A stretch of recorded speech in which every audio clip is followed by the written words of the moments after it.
Antipolo. Ang Antipolo ay isang magandang pasyalan dito sa Pilipinas. Magaganda mga tanawin at masasarap ang mga pagkain. Marami dito niyan mga kabisitero.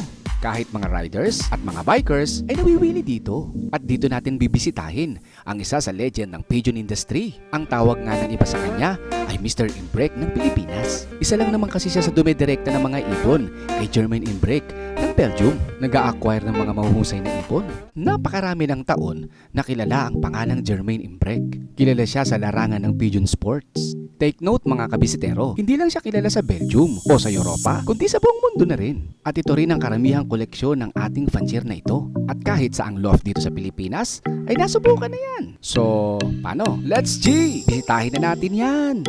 Ito ang Bisitero.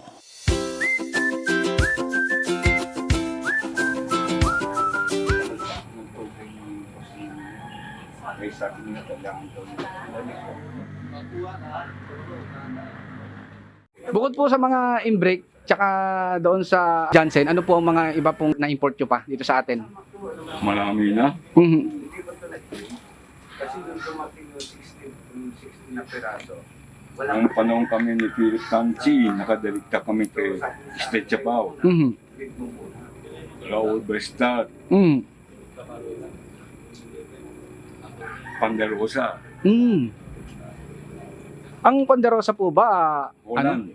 Holland. Jan Arden? Hindi. Hindi. I come. Okay. Sobra dami na. Ang kasama namin sa Chinese.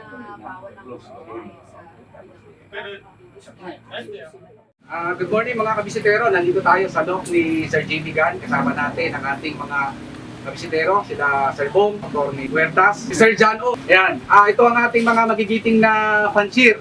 Umpisa natin kay Sir Bong. Sir Bong, salamat po sa pag-unlock nyo sa amin dito sa inyong loft. Kamusta naman po ang pag-aalaga nyo dito sa inyong loft po? Dito, strict ang aming pag-aalaga. Minimaintain namin yung malusog ng mga sisig, pati mga breeder. Lalo ngayon sa pagtagtagulan, so hanggang maaari, iniwasan namin magkasipon. Magkasipon o magkasalmonella. Kung mga palutong lang, okay lang. Kasi actually, gusto nga namin lahat. Gusto nga namin para pagdating ng derby or ano, hindi na sila Sa ngayon, strict kami, malinis lang. Opo. Importante, walang amoy, hindi basa yung mga dumi sa mga breeder. Ayun. Actually mga kabisitero, sila ang original. Yan, dito sa Pilipinas. At masasabi ko na talagang ang mga bloodline nila ay tumitira kahit sa Anglo. Kamusta naman po yung mga ibon nyo, yung mga ibon nila Sir Jimmy at kayo nag-aasikaso dito bilang pag-aalaga, ano naman po ang pag-aasikaso nyo doon sa kanila? Yung pagka sa ano kasi sa loop niya, yung supplier ko konti lang nilalaban namin. Mostly sa 20 na minsan kinuha namin yung 2%, ang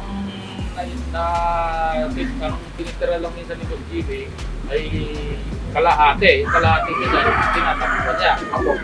So doon sa ano, wala kaming lock mat doon. Ang aming pinaka-tagapakain doon ay yung kanyang tindero. So pagdating lang ng derby, tsaka lang ako pupunta ron para asikasuhin. Pero pag ganito na hindi pa derby, ang tanging pinagkakatiwala lang namin doon sa kanyang tindero. Okay.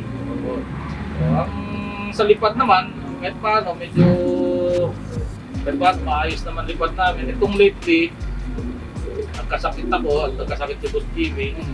Medyo hindi namin natutukan ng ang ibon. So medyo hindi kaganda ng aming lipat. Pero dito kay Atty. Huertas, saka dito sa kaibigan niya si Jan, dahil sila ay mga gamit nila yung mga imprint, sila ang magaganda ang lipat. Okay. Attorney, alam naman po natin na kayo po ay isa po sa mga veterano na naglilipad ng mga ibon. Ano naman po ang may advice nyo sa ating mga manonood? Enjoy flying and siyempre palagi nating sinasabi, we win friends Opo. dahil sa pagkakalapate. Regardless of your status in life, Opo. nagiging pantay-pantay. Yun. Small love, big love, mayaman ka, mahirap. Opo. We share the same passion. Opo. Kayo naman po, Sir John, ano po ang may advice niyo sa kanila? Lalaban kay Sinigan. Opo. Kahit ko, Opo. tayo. Mahilig rin sa ibon. Oo nga. Lalaban. Ayun. Ayun mga kabisitero, no? Namit niyo po ang ating mga veterano at matitindi sa larangan ng pagkakalapate dito sa Pilipinas.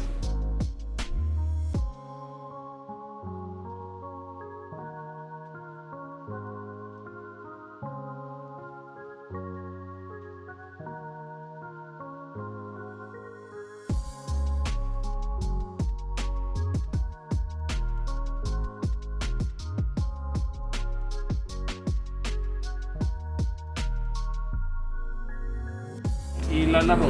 Yun lang yung ano. Pero tuwing anong season kayo nagbi-breed ng mga ibon? Kasi di ba, let's say pag naglalaro tayo, di ba, merong north, south, summer, ganyan. Actually sa South lang kami. South lang. Ang ginagawa namin sa South, pagkadating ng release ng singsing ng peche, saka kami nag-start mag-condition. Okay. Tapos linis lahat. Mm. Pero dito, niiwasan namin mag-antibiotic. Pero linis nga nung loft nyo, no? Kailan din nag-aasikaso? Dalawang loop girl ang Oo. asikaso dito. Dito kasi weekly lang kami pupunta. Okay. So kailangan yung aming tagalinis dalawa para talagang malinis. Mm. At saka malakas malakas magpalakas sa ibon pag malinis ang Oo, tsaka yung ventilation. ventilation. Oh, tama. Ganda nga ng yung hangin, lamig. So pagkadating ng October, Gusto ko sana after namin mag-breed ng South, pahinga uli ng mga 2 months. Oo. Pagpahinga ng 2 months, tsaka kami uli nagbe-breed ng 4 stock. Oo.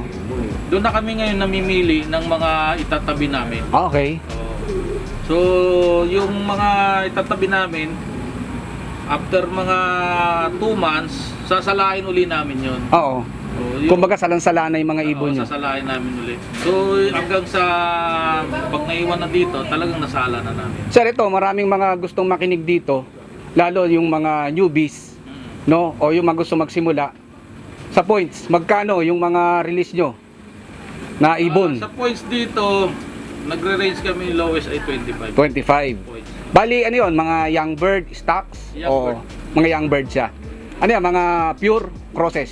Wala po kaming crosses. Lahat puro pure? Lahat po nang makukuha nilang 25 points ay direct anak ng imported. Wow! So puro talaga, no? So, wala kaming bibihira rito yung local na Mhm. ina-out namin. Yun Okay. ay kung gusto ng buyer. Buyer. Pero kung ayaw, wala kaming in-out na local. Kadalasan direct imported. So Hmm. Oo. parang nangyari, yung galing kay Imbrek, yung mismo ang mga makukuha. Ayun mismo. Oo. Talagang legit talaga. Dito.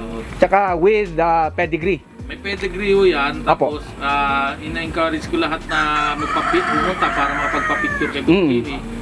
Para kasi marami ngayon Nagkiklaim. nagkiklaim na may mga tama. Imbrek, pero sa totoo lang, hindi naman talaga legit. Ayun lang. So, hawa- Para lang Oo. mabilan sila.